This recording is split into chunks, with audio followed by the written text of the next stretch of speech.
So, a quick change of venue, Cyber Gang. Here's what happened. Tucker and I were supposed to sit at the Venetian. Beautiful hotel in our plaza room that you've seen in previous videos. We had technical difficulties this morning, and Tucker's a busy guy.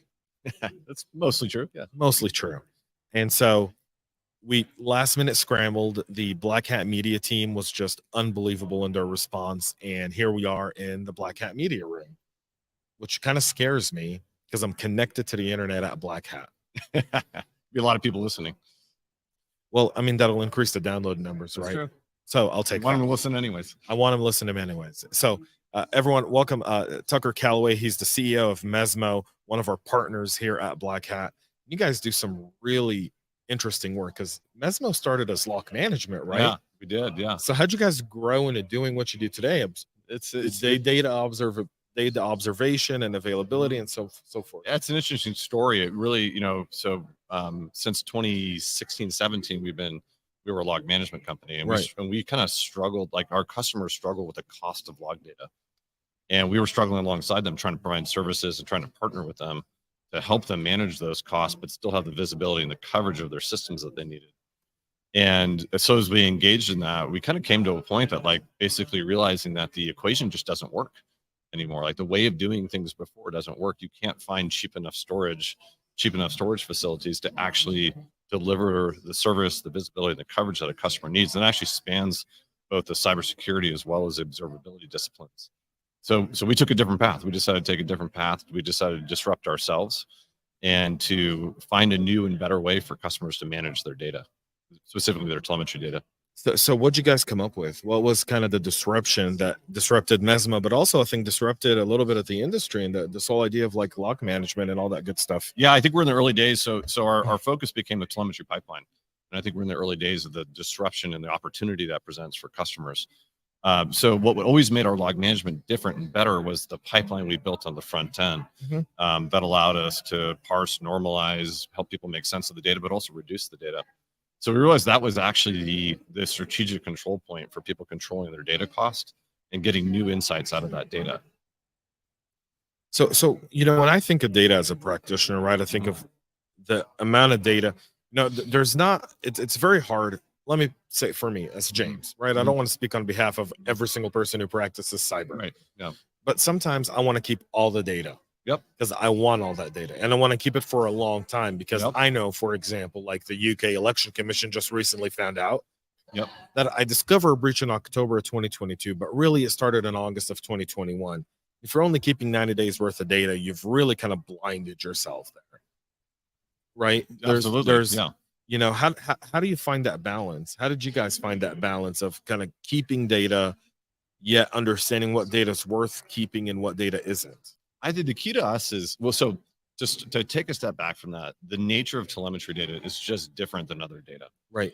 So your telemetry data it's growing so fast. There's so much of it. The signal to noise ratio is low, or there's low signal to relative to the noise.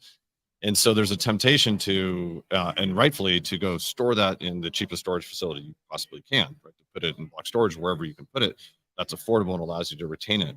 But what's fascinating about telemetry data is context changes so fast, right? So that data, which might not be interesting to you, you find some new information, like in the example you gave, and all of a sudden that data is the most interesting thing in the world, and it needs to be rehydrated, it needs to be brought back into the forefront like immediately, because it's informing you on security threats, it's informing you on the performance of applications and things like that. It's also giving you the changing point of your telemetry, right? Like the moment someone gained a foothold in your environment, there's a shift in the way that data is processed. There's something in the data that lets you know there's an anomaly here, right? Yeah, and so there's a difference in, like, if you're in like a business as usual operation, you typically can take that data and crunch it down, convert it to metrics, and use it for the purpose of like a day-to-day operations.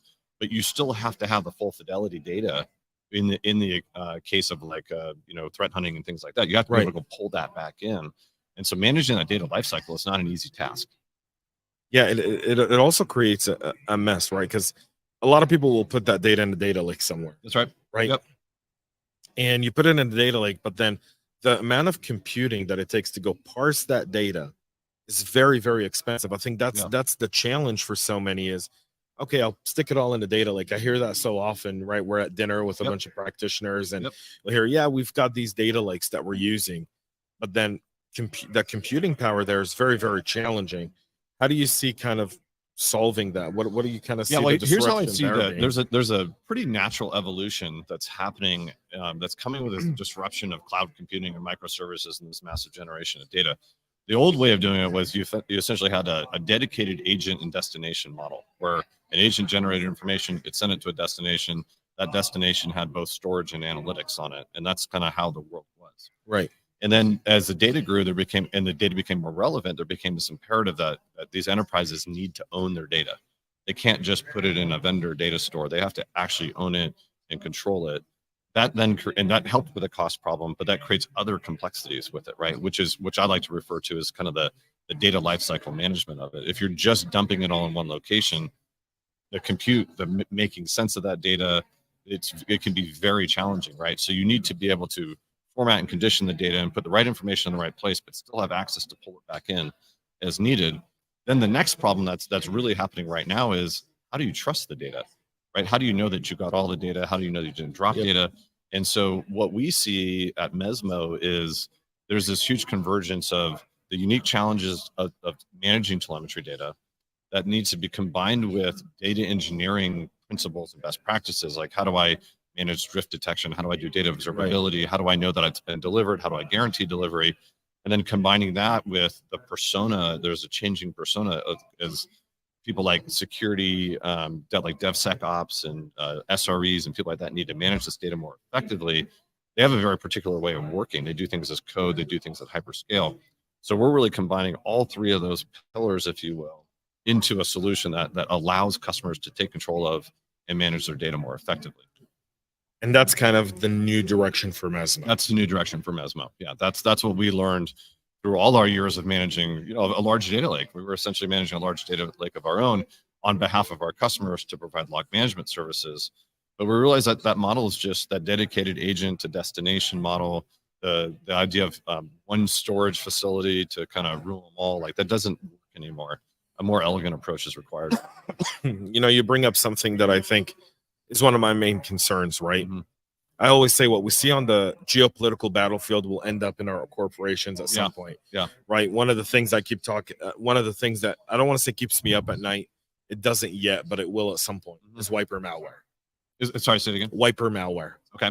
Yep. Malware comes in, wiping your databases, wiping all of your data, kind of leaving you with a blank slate, a white sheet of paper. Yeah. And you go, where's everything that was on here? Yeah. It's kind of nice when it happens to your Chrome browser, but not so nice when it happens to all your log data, exactly. Or all your databases. Data. Yeah, right. So I see this idea of distributed data storage and kind of taking the data outside of the traditional model and starting to look at how do I not only do cold storage, but how do I store my data in multiple places in order to ensure that I've got resiliency in the event that someone comes in and wipes my real database. I can at least have a 90% recovery rate through one. Yeah, I mean, you got that. You've got, there's a lot of evolving data sovereignty rules too. Right. What used to just be GDPR in the EU, now we're seeing kind of CCPA in California, Ohio, Virginia, Colorado. Within the United States, you see and then within the EU, you see, new policies. You see the IRAP, I think it is in Australia. Right. Every country seems to be having these data sovereignty rules for what are probably valid reasons, but that creates a data management complexity as well, right? And then you have just the good old fashioned, PII data or PCI data that you need to strip out too. And actually, all of this brings us in kind of the next evolution beyond what I described before, is how do you think about data governance and how do you apply policy? But how do you apply policy at scale to this data you're collecting and routing so dynamically? So one of my biggest challenges when I was a CISO at a financial services firm, right, was we had multiple SaaS and kind of platform products, right? So you're using a Fiserv, you're using a whoever else, right? And I don't want to name all the names of financials or like fintech companies that support banks, but nonetheless, you've got data that sits in multiple different places, and it's really hard to, one, observe and find that data. Number two, make sure you're holding the right data, and then make sure you can actually apply the right policies to said data. from what you're telling me, I feel like Mezmo would have been a good partner for me then. I think so. Like, you have a choice in those kind of dynamic environments where, like, do you want to manage policy and governance of data on a one-to-one situation, like per app or per service or SaaS service, or do you want to consolidate your data and know that have the confidence to go to sleep every night knowing that policies have been centrally applied? See, I look at this from an auditor perspective. Fair, because when you're in financial services, no one really cares but the auditors, but the regulators that are going to come in and they're going to come and audit you. And if you've got data sitting in 8 different places, you got to show them 8 different things, and you make it complex for an auditor. No. And controls. You have to, if you got to demonstrate controls. If you want to keep them out of that, you better show them some controls. And so we can apply a control via a recipe that basically says the first ingestion point of any data applies these local governance rules. It applies PII, PCI, whatever governance and policies you need in place. So you can show the control that actually filters out the standards of data before it gets into the centralized pipelines. It gives you more freedom to operate kind of once the data gets downstream, and alleviates a huge control from an audit standpoint. Yeah, because that's really kind of, when you think of data, we all want to defend our data, but really our biggest concern around our data is from a regulatory perspective and an audit perspective. If and when the day comes where I'm going through an event, if and when the day comes and I'm going through an audit, how do I show controls across everything? How do I show that data's life cycle coming through? And then how do I show that the policies are really there? And I think that's a really large challenge for so many people today. I don't think that's a destination problem either. I think that is a collection, ingestion, and pipeline problem. Correct. You know what I mean? Like, you can't control that in the data lake because you've gotten so far downstream at that point. Well, absolutely. I mean, and the data lake only does one thing, right? But at the end of the day, your data really is sitting in a lot of different places, and you've got to be able to, one, know where it's sitting, and number two, be able to either apply policy and controls on it, or start to mitigate those policies and controls either through contract or through third-party vendor management. Yep. So I think what an interesting thing to think about is how these factors drive the evolution of observability and cybersecurity over time. Like, I believe there's an imperative that the customers or the enterprises own their data, and that means that therefore they must own the collection, ingestion, routed storage, and the data lifecycle themselves. But they'll increasingly start to buy solutions and consume, or maybe more importantly, consume capabilities that are built on top of that data that they own. So the old model of, I go to a vendor who stores my data and gives me the analysis, will start to bleed away in favor of, I own my data in something like a Snowflake or some other data lake repository, and I'm going to consume applications that sit on top of that, which puts even more emphasis on these challenges of collecting, routing, controlling data, because that responsibility in the ownership of data, that responsibility will sit on the enterprise. And so they need platforms and solutions to help them maintain and manage that entire process to get it into the data lake. So it can be. Do you feel like we're complicating our tech stacks? I think so.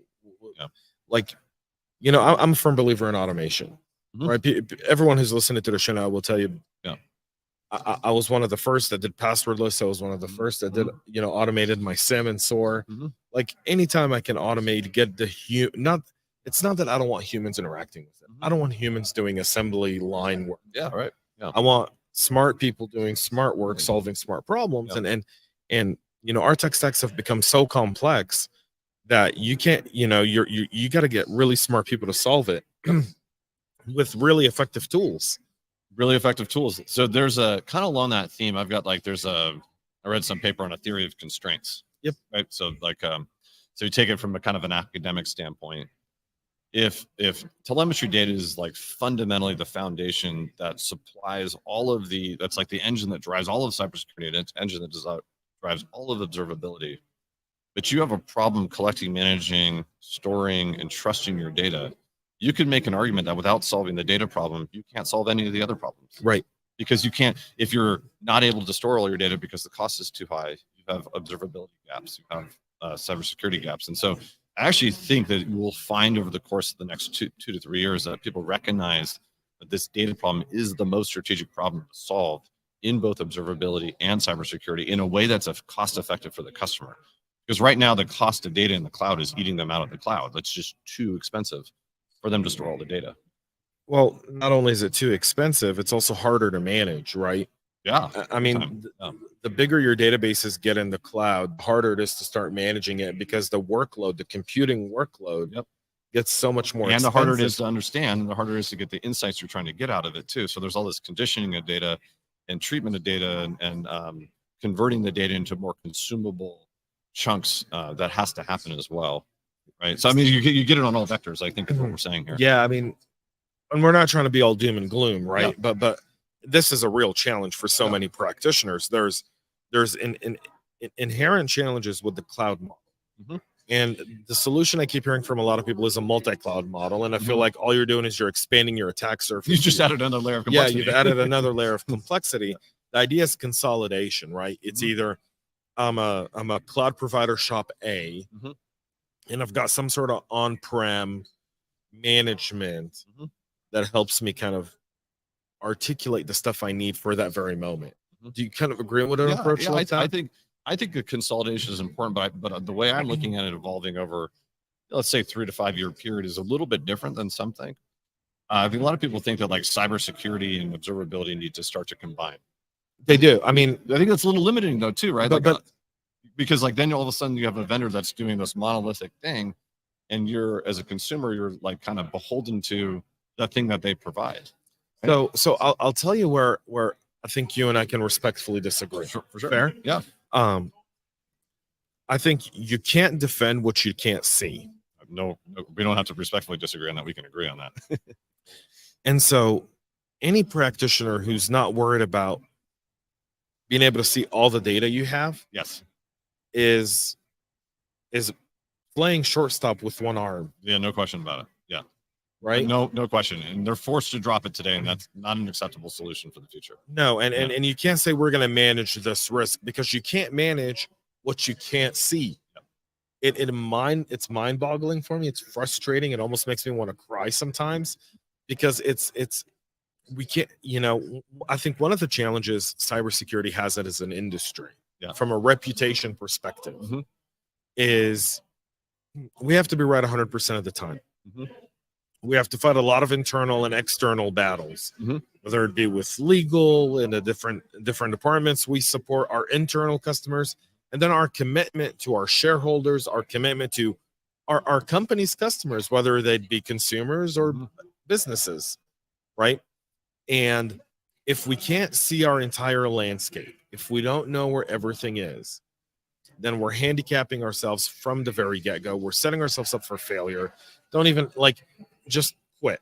Like, to me at that point, just quit. Stop. It's an unwinnable war if you can't see it. It's not only unwinnable, when something does happen in the places you can't see, you're going to find out if you've got good threat intel later when you see it on sale in a dark web marketplace. And then you're going and you're buying part of that data to validate whether that data is effective or not. And for those who don't know, that's really what does happen. Like, I've seen breaches discovered in a way where you don't know what you've got. You're blind.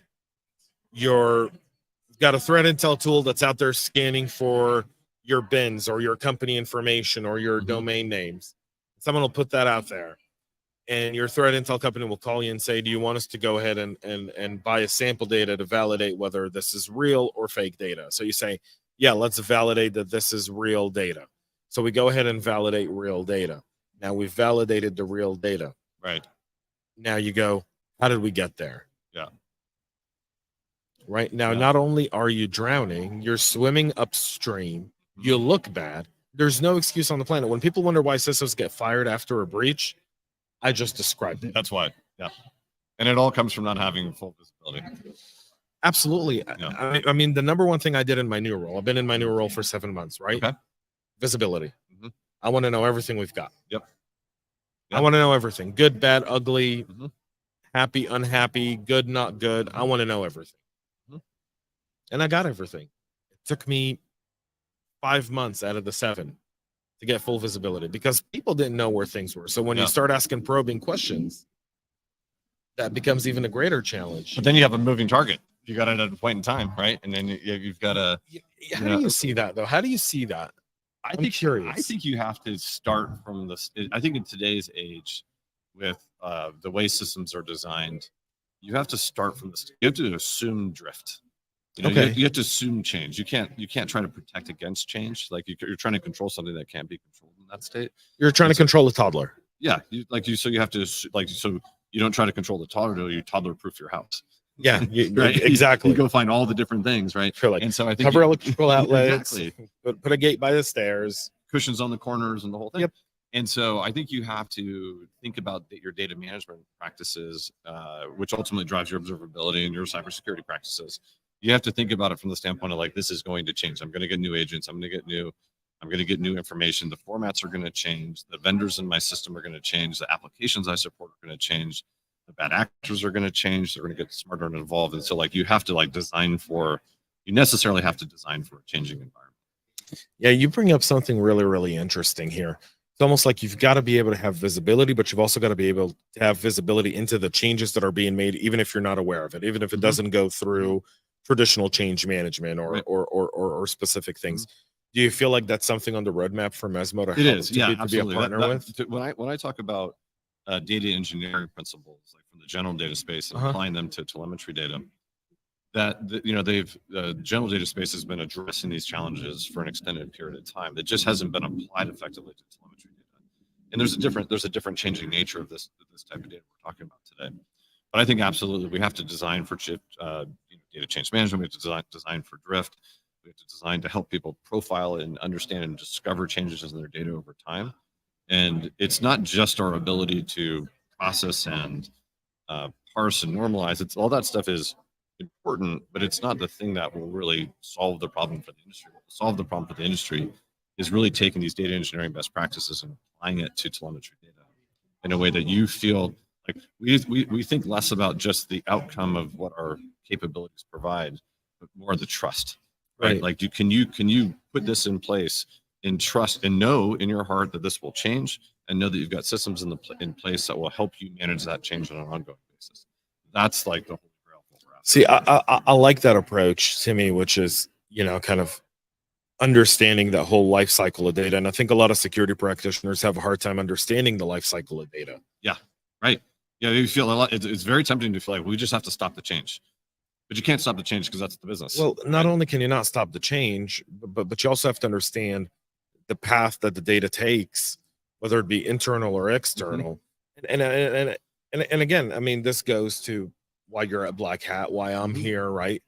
I argue that security practitioners from a C-suite position in a company, outside of potentially the CEO, have to be the most informed people in the company. Because you really do have to understand all the business operations of every single department and every single line of business in your company, right? In order to have visibility, in order to know what they're doing, and all the back end operations and how they support that. Yep, and then all the vendors and how they're integrating in.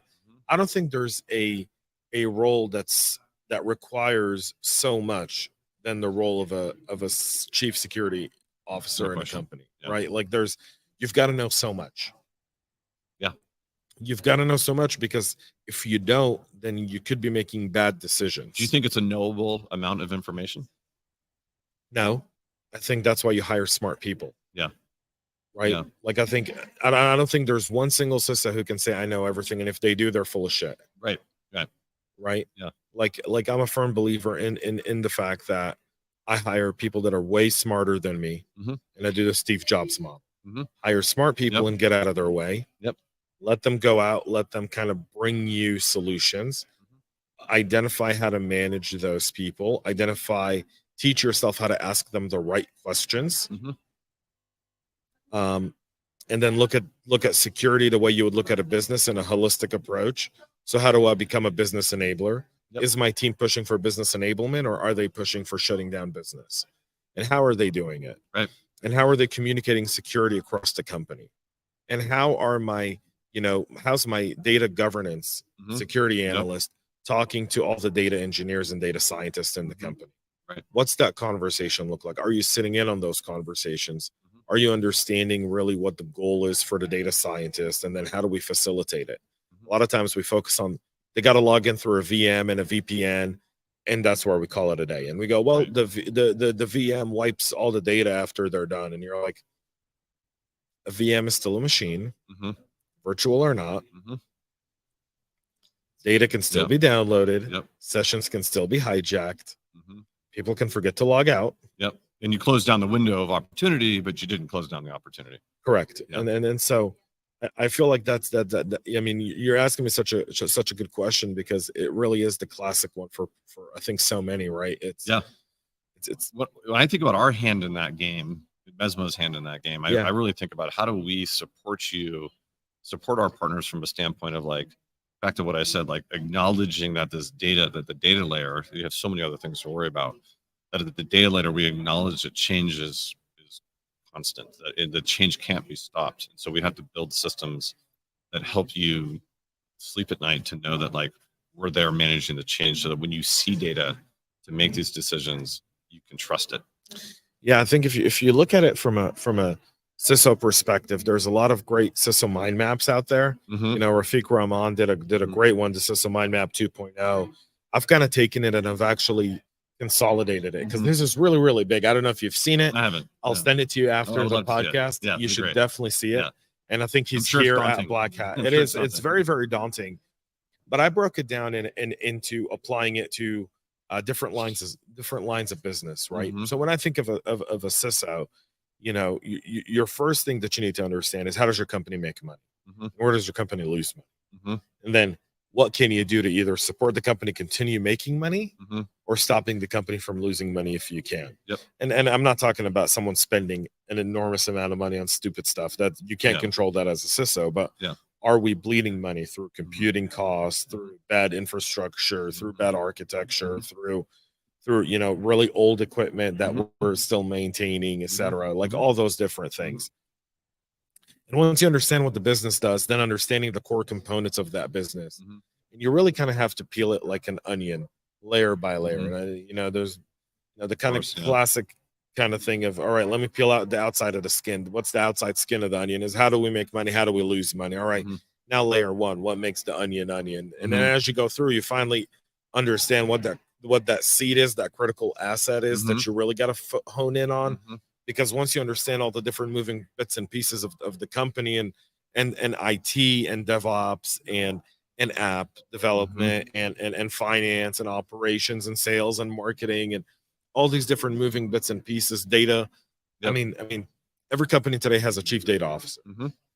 Every chief data officer is selling his data program and getting funding by saying, we're going to parse data. We're going to have the type of KPIs, the type of analytics, the type of predictability. You know, we'll be able to tell you what color socks you're going to put on tomorrow morning, and how many eggs you're going to have for breakfast, and what that temperature is going to be based on all this data. Right? That's what these chief data officers are selling. As security practitioners, we have to understand what they're selling, and then we have to go, how are you going to do that? Yeah. And then how do we get you to do that in a secure manner? Yeah. Right? Like, reduce the risk. What's our acceptable risk with this? Are we willing to risk 4,000 records at any given moment? Meaning, can I live with the fact that if something bad happened, it only compromised 4,000 records? Yeah, interesting.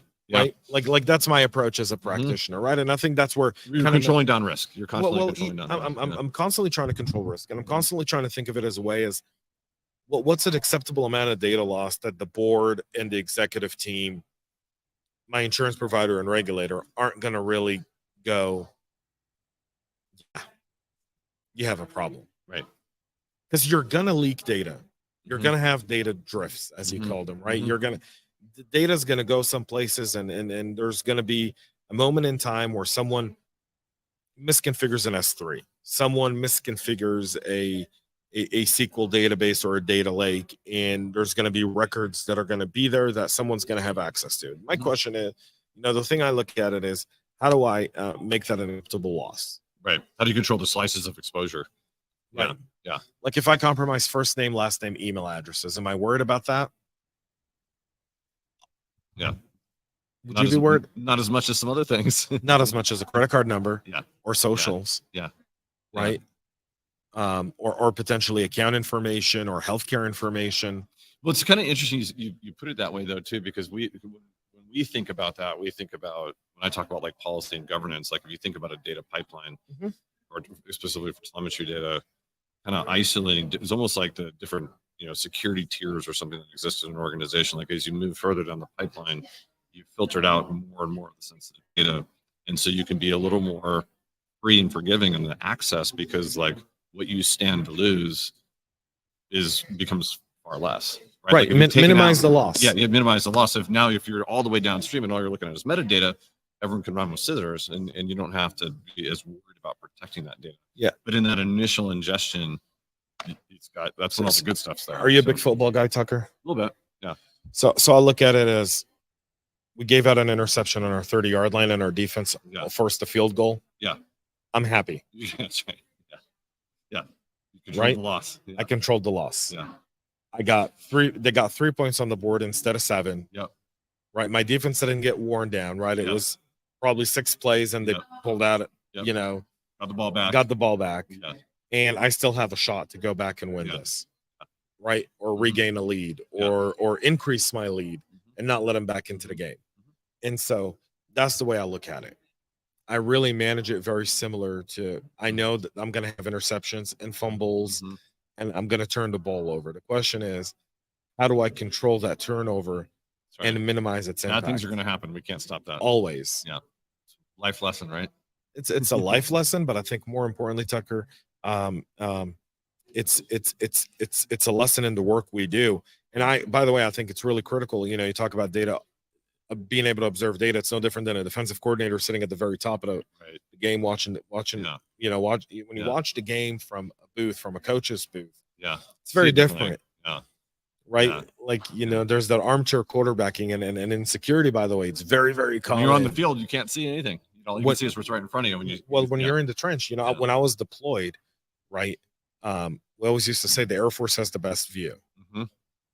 Yeah. Because they were 40, 50, 60, 70, 80,000 feet up high. Right. We had a drone 80,000 feet up high. Yep. That was giving you a type of imaging that you could see everything. You could observe. You knew where people were. You knew where blocks could be. Where you could potentially be open for battle.